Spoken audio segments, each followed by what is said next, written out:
आप दुनिया के किसी भी कोने में कोई भी काम करो, आपको कंपनी आपके काम के ही पैसे देगी। पर आपने कभी सुना है कि किसी एम्प्लॉय को कंपनी ने सिर्फ हाथ धोने के 45 लाख दिए हों?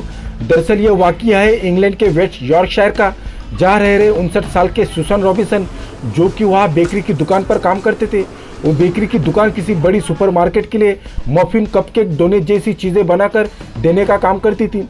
सुसान रॉबिन्सन को बेक की ये चीज़ें अपने हाथों से गूंथनी और बनानी पड़ती थी, इसलिए कंपनी ने उसे दिन में 20 बार हाथ धोने के लिए कहा गया था। न चाहते हुए भी सुसान रॉबिन्सन को 20 बार हाथ धोने होते थे। इस वजह से रॉबिन्सन के हाथों में त्वचा संबंधी बीमारी हो गई। 6 महीने बाद रॉबिन्सन के हाथ में बड़े बड़े धब्बे पड़ने लगे और उसमें से खून आने लगा। वो तुरंत अस्पताल गया, जहां उसे डॉक्टरों द्वारा कहा गया कि रासायनिक केमिकल और बार बार हाथ धोने की वजह से आपके हाथों में किसी एक प्रकार का एक्जिमा हो गया है। उसने ये बात कंपनी को बताई, पर कंपनी ने उससे पल्ला झाड़ते हुए वहां से भगा दिया। उसने हताश होकर अपने संघ bakers food and allied worker union यानी BFAWU और थॉमसन सॉलिसिटर के साथ मिलकर कंपनी पर मुकदमा दर्ज कर दिया और अदालत ने कंपनी को मजदूर की सेफ्टी का हवाला देते हुए सुसान रॉबिन्सन के पक्ष में निर्णय दिया और साथ ही उसे 50,000 यूरो यानी इंडियन रुपए में 45 लाख रुपए देने को कहा गया।